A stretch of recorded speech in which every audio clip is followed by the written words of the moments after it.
I was once asked if I believed that the Holocaust existed.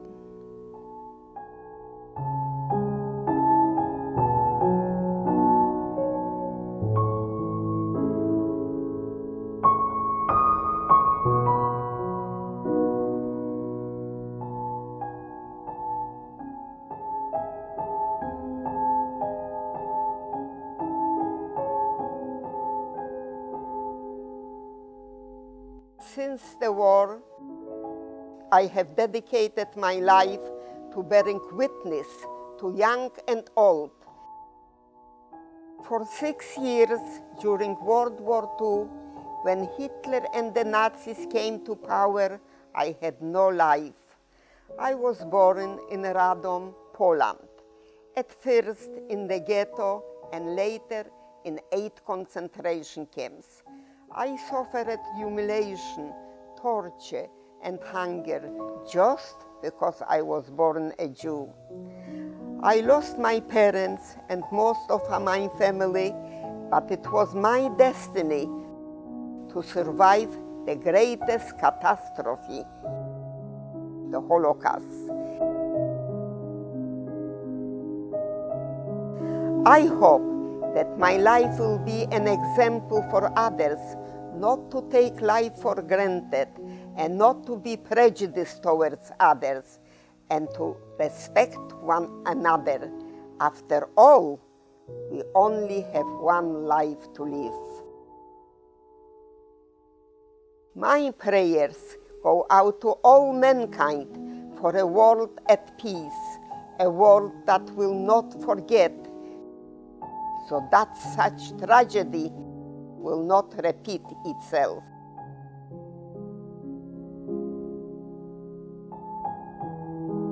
Despite the horrible conditions, I risk my life to save others.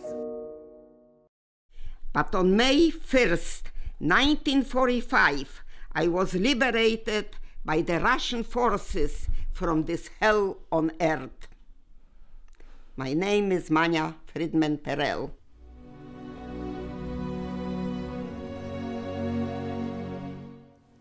The evidence left behind of this genocide outweighs any argument of impossibility.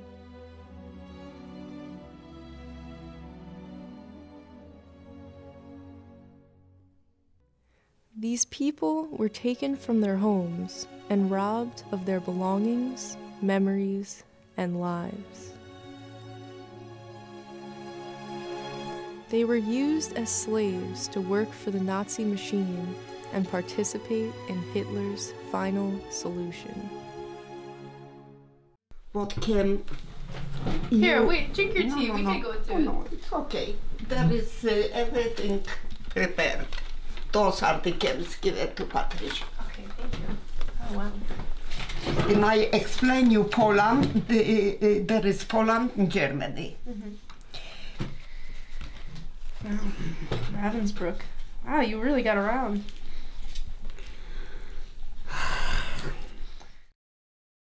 I was 14 years old when they went in, marched in September 1st, 1939, to the city Radom in Poland. When they came in, right away they said to wear the Star of David on our arms when we go out to be recognized as Jews.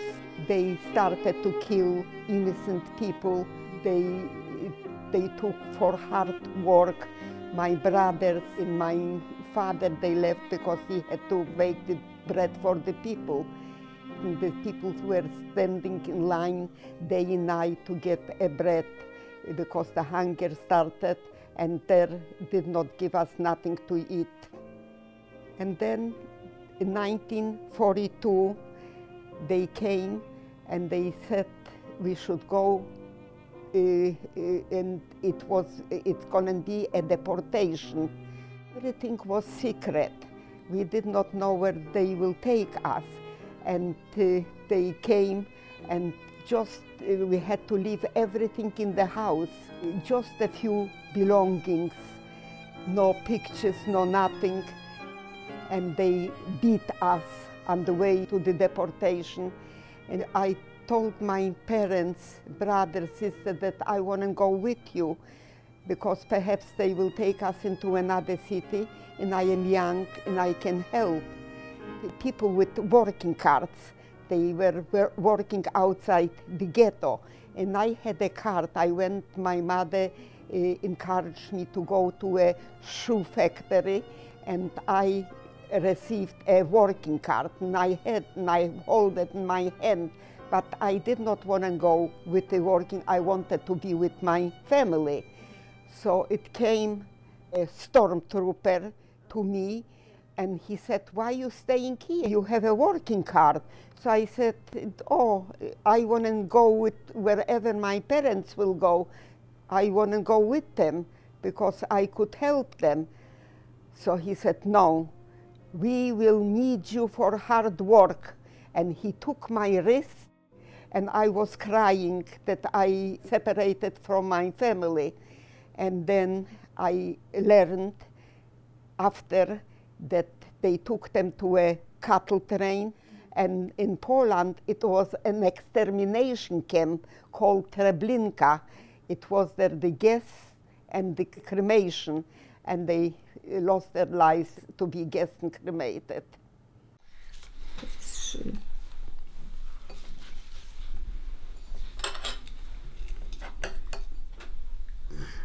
He has lemon. Him too, because he's a man. He needs more to eat. From Radom in Poland, Majdanek. In Majdanek camp in Poland, they gave us this striped uniform and wooden shoes, which it was very difficult to walk. And were working, we made baskets for the grenades for the German army. But before I came, my transport came, they killed in Majdanek 20,000 Jewish people in one day. Why? Because they had the gas chambers in the crematoria. But we were not eyewitnesses. They kept 50 girls, young girls from Warsaw. They should work in the magazines after the dead people to take away the maybe a gold ring or a diamond. They took out from the mouth the gold teeth and they put it in a basket for the Germans, the 50 girls. And those 50 girls, they were eyewitnesses. So at the end, they sent to Auschwitz because the Russian approached and they closed the crematoria and the gas chambers, so they sent them to Auschwitz to be gassed and cremated. And us, they sent to Krakow, to Plaszow. This was the camp where Oskar Schindler managed to save, took them to Auschwitz and then to Czechoslovakia, and they saved more than 1,000 Jewish people. But I saw Oskar Schindler, because outside the ghetto, I was working there in a hardware factory with a commandant, with a German Hauptmann. And nearby, it was Oskar Schindler with his Emalia factory, Pats Intense. So I saw him going in and out. So we had to, the girls had to go into load heavy cables, electric poles for the German army in bitter cold weather. I had frostbites on my hands. And then I said to myself, I'm not gonna survive, but if I survive, I should never be cold and I should never be hungry in my life, if I survive. Joseph Mengele came to Krakow and we were wearing the striped uniforms, the girls, and we said he gave us an order to undress ourselves naked and to parade in front of him. And who has a pimple on the body, who is weak, it will go to the left. And I passed his selection because I went through his selection with not killing me. And this is Dr. Joseph, the evil of Auschwitz. Nazi sadist.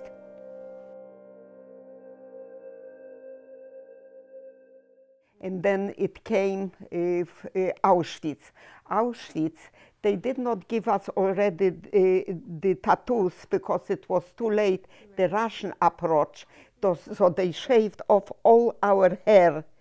We did not have no hair at all, just bald, you know. So we did not have a mirror, how we look or something. So one girl looked at the other. So they started to cry how a girl looks without hair. So I said to them, why are you crying? If we live, the hair will come back. If we don't live, who needs hair? There were the girls, and they wanted to make a play how the girls looked in Auschwitz. So they came to me, and I told them that after shaving off our hair, they gave us the ketchup, you know, to cover the head.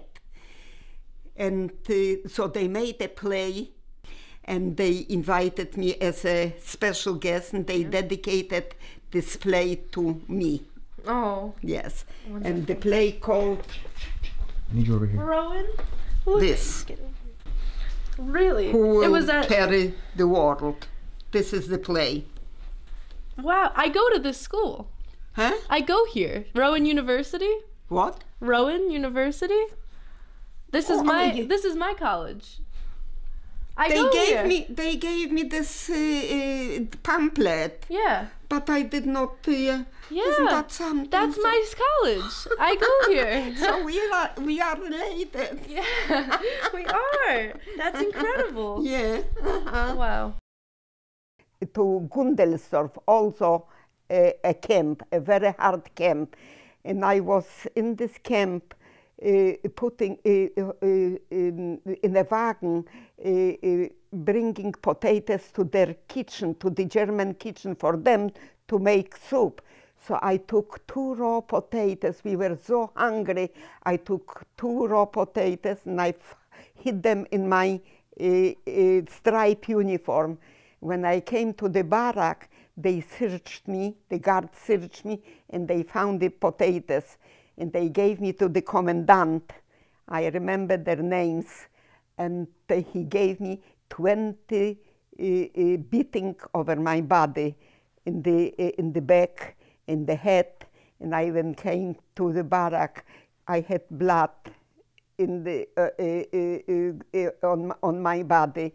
So the girls, some girls, we had a little bit water, so they helped me wash off the blood. After this camp, another camp, Ravensbrück, this was a women's camp. And there, the lice, they ate us up alive, you know, so many lice. I thought, I'm going to save this, I'm going to find the dress after the war, if we survive, and to save the uniform as an artifact to give to a museum. But when I saw the uniform with the lice, I just threw it away. And then Hitler gave out an order after the 8 camps to go on a death march and to kill us for the final solution. They did not want we should be liberated in Poland or something, not to go to other camps and camps and camps and camps, and all a death march. So they took us with for further suffering and for death. That's it. Just death. Bésame, bésame mucho. Hey. Boots marching. I feel rifle shootings. I wake in terror and shake. I return to where electric fences keep the world away. I lie silently on my bunk, hungry all the day.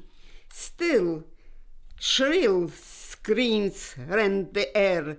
Does not anyone care? I wake in terror and shake. I return to where flames leap to heaven and smoke covers the sky. I sit quietly on the ground and watch so many die. The stench of death in every breath. I wake in terror and shake. This is my life. Now I was dancing in singing, but this is my life with nightmare. I have the nightmares that I am running up the steps higher and higher, and they running after me, and I run higher. They should not catch me. I am free now. I am in America. I'm free. And on the Dead March, the Red Cross gave us some boxes of food we should eat. We sat down and opened the boxes, and there was cans of ham, cans of meat, sardines, and I said to the girls, we cannot eat this food because our stomach is empty. The intestines won't take this food. We're gonna die because we have not eaten so many years. So they said, you're right, and we proceed further. Thank you. Oh, chocolate. Yeah. Eat.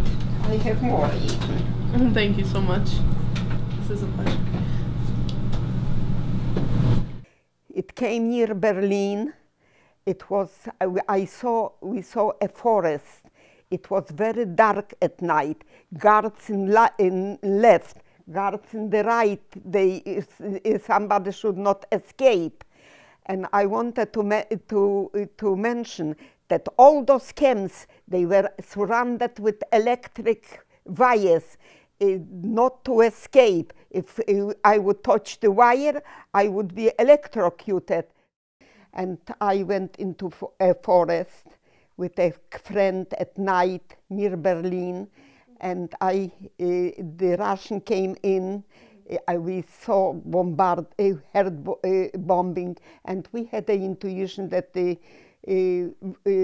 that it's coming, the war, to an end. So they came, some Russian soldiers, to the forest. They took us to a displaced person camp in Stuttgart in Germany. And there I was 3 years recuperating. This is my, I don't have another certificate because I mean a birth certificate or something. I came to America with this certificate. There is this is a copy of it. There is the original. Where? Inside. We'll show you the original in a second. You want the original? Oh, it's in here. Can I open this? And Yeah. Shannon, do you want to get this shot? Or Pete, do you? Someone's got to get it. Either one. There is Let me get it. Yeah, go ahead. Open. Oh, just pull it. It's right here. Pete, you got it. Oh, over there. This is the original. This I'm gonna give it to a museum. Yes. Yeah, as Which one? artifacts. Yes. Do you know which one? I was lately in Washington. This is Bella. I saved her life. I risk my life in the camps to save other people. How? What happened? Bella was 5 years old, and she hit her, and she survived 2 deportations to the gas chamber. But when it was the big deportation, they took her to a house with other children to be killed the next morning. I saw a guard and I asked him, he took us to the field there and back from the ghetto to the work. Okay. And I said, would you like to, can you save a Jewish child? Mm-hmm. She's my niece, my sister's little girl, and I saved her, and she's in this house, not far where the ghetto was. So he looked at me like it was not possible, but he said he will try. This is a German soldier? Who was this that you told this to? He was an Ukrainian. Oh, Ukrainian, okay. When he opened the door, he took out Bella. I had to grab her in the barrack. I ran to the barrack, and every day the Germans came to count us. So I taught Bella, run after the bunk bed and the lower bunk bed and close to the wall and keep your hand covered your mouth. You should not give out a sound because they will catch you and they will kill you. But Bella at the end went to Auschwitz with another transport, and she was taken away at the gate of Auschwitz to the gas chamber. It was a silent war. Who had eyes, they did not see. Who had ears, they did not hear. Who had mouths, did not speak out of our behalf. Nobody helped. So 6 million and 1.5 million children perished, Jewish people. I have a friend, she was on the St. Louis ship. Did you hear from the St. Louis ship? The Germany wanted to see if America or Cuba will allow to come a ship with mothers and children. And they went to the Atlantic and they came to America, to the harbor to America. And they begged, let us in, and they cried because let us in for the time being. After the war, we can go out and go just to stay alive. Like it's the late, I tell you, Roosevelt gave out an order. I don't want to say on an American president, but he did not want to let in the ship. The ship went to Cuba. They did not accept the ship. The ship went back to the Atlantic, and some were saved and some were not, did not survive. Can you check her mic? Just readjust it. It's okay, it's getting a little scratchy. Sorry. So I wanted to say just a minute. It's an irony. It's an irony. When I came to Germany, I came for death, to the camps, to kill me. If not from a bullet, I would die from starvation. And they wanted to kill me 100 times, but I survived and survived and survived. Now, the Chancellor, Angela Merkel, invited many from Syria and Iraq people to life. To life. I did not go to life to Germany. I went to death. So this is the irony. But I'm glad that they learned perhaps a lesson to help people, innocent people, and to help them. Us, nobody helped. Thank you.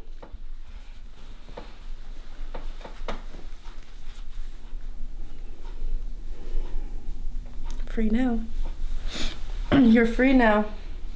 At least you're free now. That's the truth. Whatever I say, it's the truth.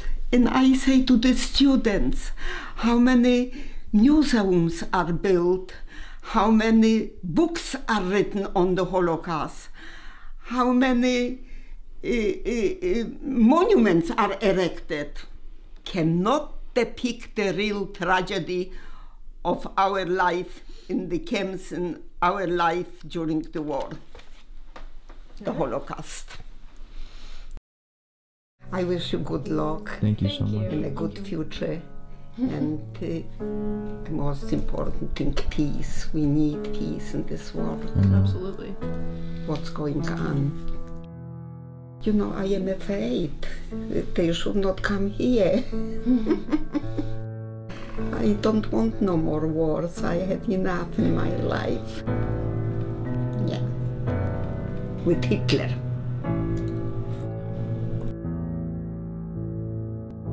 But under one condition I give you the book. Yes. You should not read this book at night when you're going to sleep, only during the day, because it's not such a pleasant book. It's a book of the truth, of history. It should be remembered and never happen again. Thank you.